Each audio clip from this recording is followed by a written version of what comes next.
বৃদ্ধখঞ্জ চণ্ডালী এক শ্রীমুখ দেখিতে রথে একাকিনী যায় চলে ধীরে ধীরে মেদিনীপুরের পথে। দিবসে যে শুধু হাঁটে এক ক্রোশ তাহার একই গোদায়, গৃহ হতে দূরে 100 ক্রোশ পুরী ধামে যেতে চায়। দলে দলে চলে পুরীর যাত্রী, খোঁজ করে কে বা কারা, সেই সবাকার পিছু পড়ে থাকে, চলিতে পারে না আর।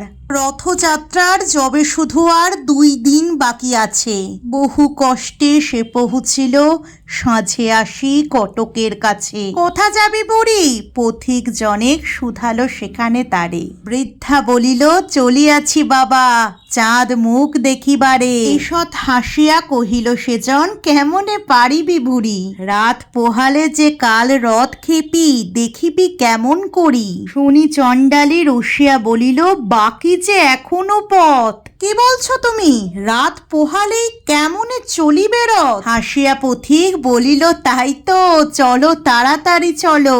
তুই যদি খেপি না যাইবি সেথা, রথকে টানিবে বল। কুমুদরঞ্জন মল্লিকের চণ্ডালী কবিতার কিছু অংশ আমি পাঠ করলাম, তবে গল্পের আকারে বহুবার এই কাহিনী আমি মায়ের মুখে শুনেছি। বৃদ্ধকে উপহাস্য করে হাজার হাজার মানুষ দ্রুত এগিয়ে গেলেও বৃদ্ধ যতক্ষণ না পৌঁছে দড়িতে টান দেবে, রথের চাকা এক ফোঁটাও নড়বে না। আসলে ভগবান সব বোঝে, কে ভক্ত কে ভণ্ড।